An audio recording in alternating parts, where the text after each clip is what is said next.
mà rất nhiều các doanh nhân lớn người ta đều chia sẻ là người Việt Nam thiếu mất cái khát vọng sống tử tế.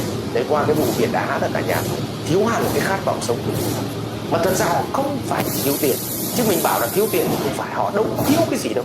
Và thứ hai là khát vọng mang lại giá trị cho cộng đồng, tức là khát vọng cùng nhau. Thì cái điều này là rất hay.